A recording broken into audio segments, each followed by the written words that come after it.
Olá a todos, meu nome é Luciano Daniel, eu sou professor do Departamento de Engenharia Elétrica da Universidade Federal Fluminense, aqui em Niterói, Rio de Janeiro.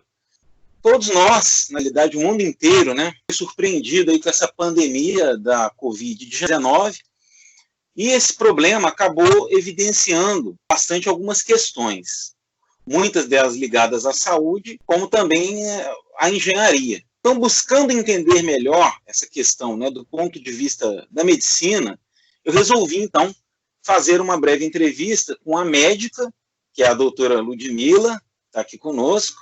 Obrigado, doutora, pelo aceite aí do convite dessa entrevista. E para iniciarmos aí, fale um pouco sobre você. Eu que agradeço o convite, Luciano. Eu sou médica otorrinolaringologista, esse ano faço 12 anos de formada, trabalho no SUS e na rede privada. Então, eu fiz a residência no Hospital Universitário aqui da UFJF, também fiz a faculdade aqui, e tenho trabalhado no SUS no último ano. E agora, na pandemia, eu fui relocada na vigilância epidemiológica de Juiz de Fora. Então, a gente está aí com novos desafios, trabalhando com epidemiologia, que é uma área que eu sempre gostei na faculdade. E tem sido muito interessante e evidencia realmente muitas coisas na prática, né? Ainda mais no meio de uma pandemia, a maior epidemia dos últimos tempos, né, que a gente tem notícia.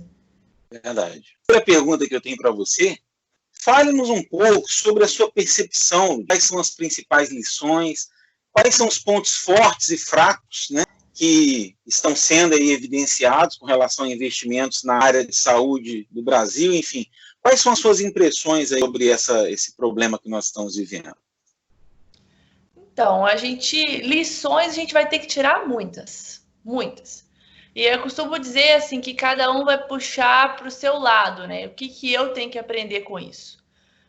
Tem lições filosóficas que a gente vai ter que tirar, temos de filosofia de vida, de colaboração mútua, de trabalho em equipe, de cuidar dos mais fracos, daqueles que precisam, hoje a gente fala em isolamento do grupo de risco, é exatamente você cuidar dos mais fracos, né? Quando a gente fala em trabalho remoto ou trabalho só dos serviços essenciais, né? Quem tem que trabalhar para que os outros possam ficar em casa. É um senso de coletividade que todos nós estamos sendo desafiados a ter. Se você não tiver o senso de coletividade, se você falar assim, não, no início da pandemia a gente via muito isso. Eu não sou do grupo de risco, então eu posso sair. Né? Isso é um absurdo muito grande, ao passo que você faz isso, você está aumentando a circulação desnecessária de pessoas e fazendo o vírus circular, né? Então, assim, é claro que quem tem que trabalhar fora, tem que trabalhar fora, mas quem pode fazer o isolamento, né? Mas também tem as questões mais práticas, né? sobre ciência, a importância da ciência, o quanto que as pessoas estão vendo, como é difícil você desenvolver um medicamento, o quanto isso é custoso, o quanto demora. Os tratamentos também, até os que já são conhecidos, um respirador, como é caro. Poxa, será que tem uma alternativa mais barata? Será que nós conseguimos fazer isso com a indústria nacional? Então, isso são lições que, às vezes, na comodidade do dia a dia, a gente não estava atento para essas necessidades, que já eram necessidades. Tanto é que o maior número de mortes que a gente tem é em locais onde já havia necessidade de suporte, de um hospital mais equipado, de equipes mais bem treinadas. Então, assim, a gente vê também práticas, às vezes, banais, lições banais de higiene, né? Quantas pessoas que não tinham hábito de chegar em casa e lavar as mãos? Uma coisa tão básica, né? Quantas pessoas não tinham hábito de às vezes, estar gripado, tossir nas mãos e cumprimentar alguém? Então, isso é uma lição muito básica que acho que está sendo tão falada que eu espero que isso seja incorporado nas rotinas do brasileiro, sabe? Assim, as lições são N. Outra lição, é possível alguns tipos de trabalho remoto que às vezes a pessoa nem imaginava que seria possível. Exatamente. É possível a gente fazer isso em casa, com menos, às vezes até menos custo para uma empresa. E às vezes para o trabalhador fica mais fácil também, por ele estar dentro de casa, tem que às vezes manejar alguma coisa, tem alguém que ele precisa cuidar em casa, até flexibilidade de horário, de trabalho. Então, assim, está mostrando para a gente também como que é possível a gente se reinventar enquanto sociedade, de comunidade, enquanto ciência, de buscar opções, e enquanto indivíduos no seu ambiente de trabalho, de casa mesmo. Então, acho que tem muita lição aí para a gente aprender. Perfeita suas colocações. Eu, assim, endosso aí a parte que você falou. Isso ficou muito evidente para mim como professor, e eu entrei na UF recentemente como professor e sempre dei aula no estilo tradicional, no quadro.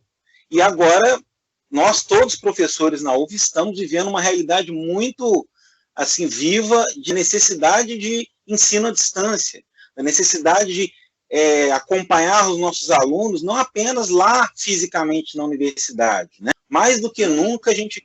E é o que você falou muito bem, uma coisa que eu achei fundamental na sua fala, já deveríamos estar fazendo, mas melhor que nós extraiamos as lições corretas, né? Assim, de toda essa dificuldade. É possível tirar coisas boas em meio às dificuldades, né? Exato, exatamente. Possível.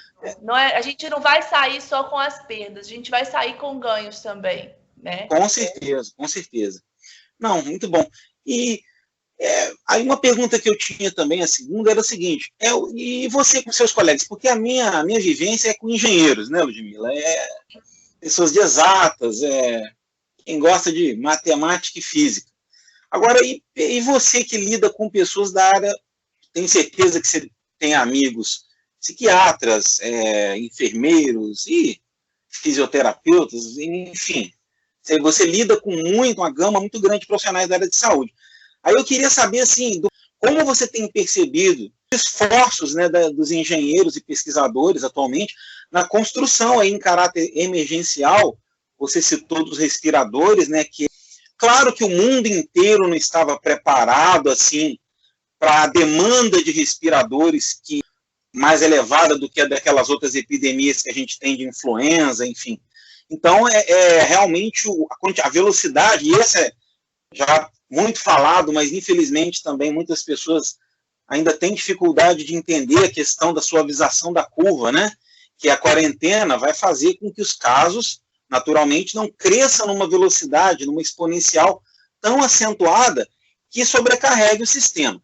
Mas, uma vez que nós temos essa realidade, independente do que levou a isso, nós temos uma realidade que no Rio de Janeiro, no estado de Janeiro, já tem pessoas que já deveriam estar utilizando equipamentos e que não estão tendo esse acesso. Como você vê, como você enxerga que os seus amigos e as pessoas à sua volta da área de saúde têm percebido esses esforços aí dos engenheiros, de outros profissionais? Eu vou dizer engenharia porque é a minha área, né? Mas claro que não é só a engenharia que tem se esforçado em prol do combate, mas especificamente aí da questão dos respiradores, máscaras faciais, que também têm sido desenvolvidas até na UF e em outras universidades.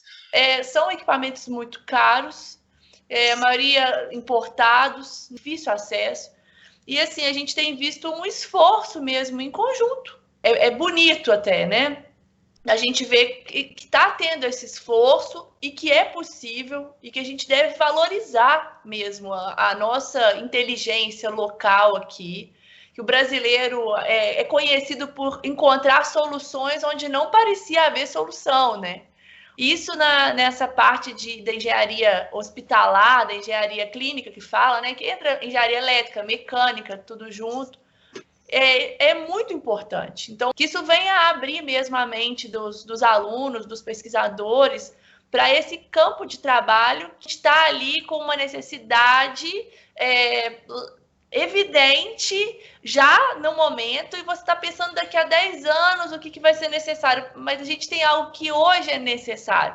Então, e sido visto com muito bons olhos, inclusive, assim, a questão da impressora 3D, de fazer um protótipo de um face shield mais barato.